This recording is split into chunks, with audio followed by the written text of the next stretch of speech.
Assalamualaikum warahmatullahi wabarakatuh. Perkenalkan, nama saya Muhammad Raja Abdallah Sidik, NIM C14190084. Pada video ini, saya akan mereview materi praktikum Fish-Lab dari pertemuan kedua hingga pertemuan ke-11. Selamat menyimak. Ciri seksual pada ikan. Pada praktikum Fish-Lab pertemuan kedua, kita mempelajari tentang ciri seksual primer dan sekunder pada ikan.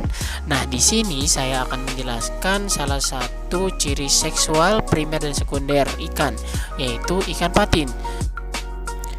Ciri seksual primer pada ikan patin seperti ikan pada umumnya. Jadi, ciri primer ikan jantan memiliki gonad berupa testis, sedangkan pada ikan betina gonadnya yaitu ovarium.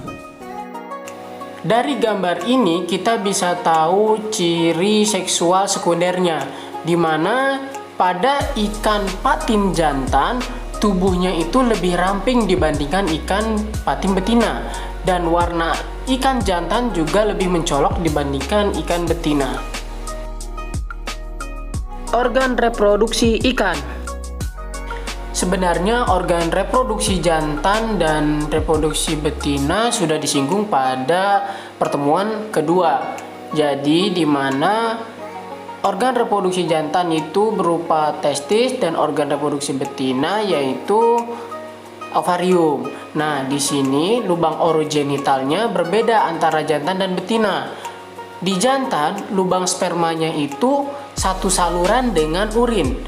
Sedangkan pada ikan betina, lubang urin itu berbeda dengan lubang pengeluaran telur. Ikan patin memiliki 4 tingkat kematangan gonad. Nah, berdasarkan morfologinya, pada tingkat kematangan gonad pertama, ovarinya masih kecil dan halus seperti benang. Lalu warnanya berwarna merah muda dan memanjang di rongga perut. Pada tingkat kematangan kedua, ukuran ovari bertambah besar, lalu warnanya coklat muda dan butiran telur belum terlihat dengan mata telanjang. Lalu pada tingkat kematangan ketiga, ukuran ovari relatif besar dan mengisi hampir 1/3 rongga perut. Lalu butiran-butiran telur terlihat jelas dan berwarna kuning muda. Dan pada tingkat kematangan gonad 5, gonad mengisi penuh rongga perut. Semakin pejal dan warna butiran telur kuning tua. Lalu butiran telur besarnya hampir sama dengan dan mudah dipisahkan. Nah, untuk histologinya pada tingkat kematangan gonad pertama, demonasi oleogenia berukuran 7,5 hingga 12,5 mikrometer. Nah, lalu inti selnya juga besar. Nah, pada tingkat kematangan gonad kedua, oogonia menjadi oosit ukuran 200 sampai 250 mikrometer dan membentuk kantung sitoplasma berwarna ungu. Pada tingkat kematangan gonad ketiga, lumen berisi telur dan ukuran oosit 750 hingga 1125 mikrometer dan inti mulai tampak. Dan pada tingkat kematangan gonad terakhir yaitu kelima, ini terlihat jelas dan sebaran kuning telur mendominasi oosit dan ukuran oosit 1300 hingga 1500 mikrometer. Diameter telur dan fekunditas. Diameter telur ikan patin berukuran sekitar 1 hingga 1,2 mm dan untuk fekunditasnya itu sekitar 120.000 hingga 200.000 butir. Gonadosomatic index dan hematosomatic index. Berikut ini merupakan hati dari ikan mas. Bobot dari ikan mas sendiri itu sebesar 314 gram dan bobot hatinya sebesar 1,02 gram, sehingga nilai hematosomatic indeksnya yaitu sebesar 0,32%. Sedangkan bobot gonad ikan mas sebesar 15,36 gram, sehingga nilai gonad somatic indeksnya sebesar 4,89%. Induksi hormon. Berikut ini merupakan foto ikan lele yang sedang diberi hormon ovaprim agar mempercepat tingkat kematangan gonadnya. Seks reversal. Berikut ini merupakan hasil dari pengamatan gonad ikan nila yang masih muda. Pengamatan dilakukan dengan menggunakan mikroskop sehingga sel gonadnya terlihat dengan jelas. Karena ini berbentuk besar-besar selnya, maka gonad ini adalah milik gonad ikan nila betina. Sedangkan ketika pengamatan menggunakan mikroskop, gonad ikan jantan akan terlihat seperti butiran-butiran kecil. Teknik bioassay. Teknik bioassay adalah salah satu teknik untuk mengukur apakah dalam suatu ikan terdapat zat yang bersifat toksik. Biasanya untuk teknik bioassay dilakukan pengambilan darah sebagai sampelnya. Di sini saya berusaha mencoba untuk mengambil darah ikan patin, namun ternyata ikan patin ini memang sulit diambil darahnya.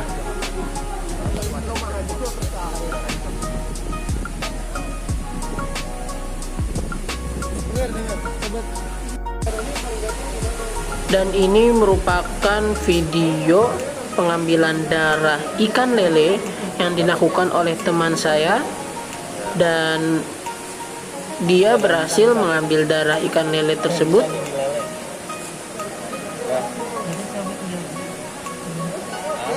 Jadi ditarik sampai ke berapa?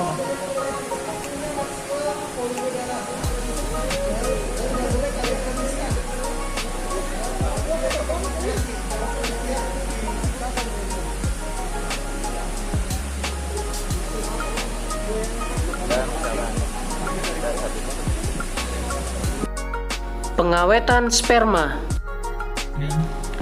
Berikut merupakan sel sperma yang diamati melalui mikroskop, dan di sini terlihat sel spermanya bergerak karena telah diberi air. Jika tidak diberi air, maka sel sperma tidak akan bergerak.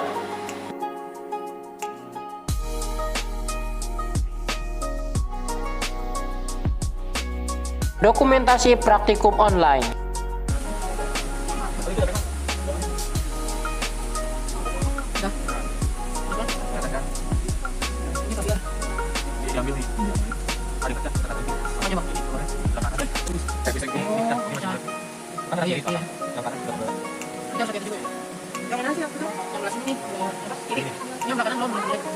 Oh iya.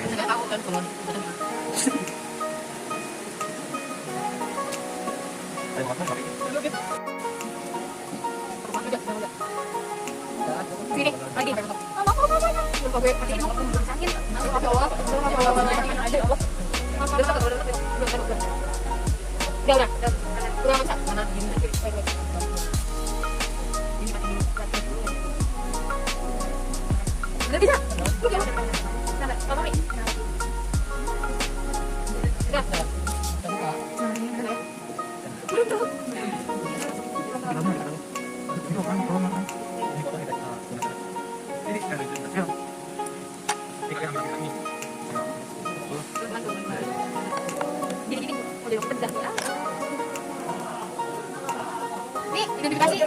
Bang, ini fratelin. Fratelin, ini kok pegang nih? Yang putih itu bang, penasaran. Ini hati hitam. Kalian baru ngambil nih. Ini mah tarik aja, tapi ya dulu pakai kata. Ini masuk.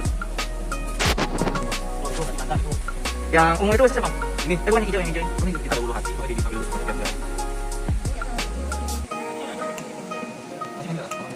Udah benar belum mas di tulis. Pak ini tinggal cari semua. Ada di bagian.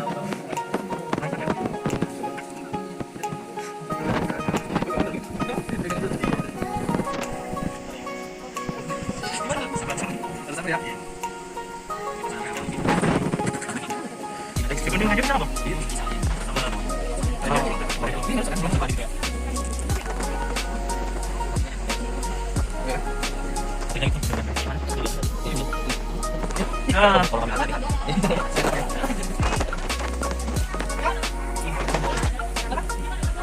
Ada.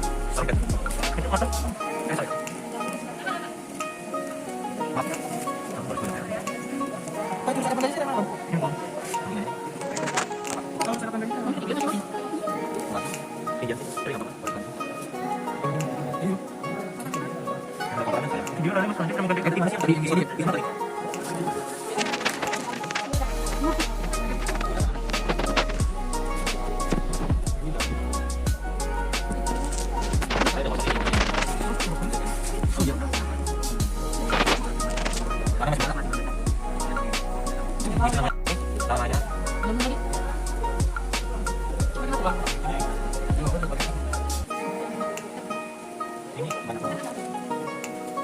Ini hati ya.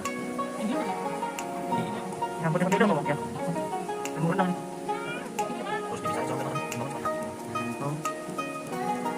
Ada mau bisa enggak? Biasa aja kan? Ini pinjam.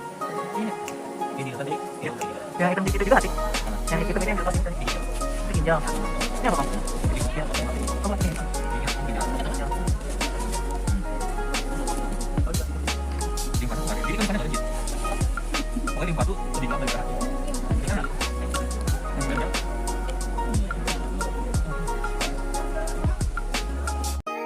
Sekian review materi praktikum FISREP mulai dari pertemuan kedua hingga pertemuan ke-11. Mohon maaf apabila ada salah-salah kata maupun salah informasi. Wassalamualaikum warahmatullahi wabarakatuh.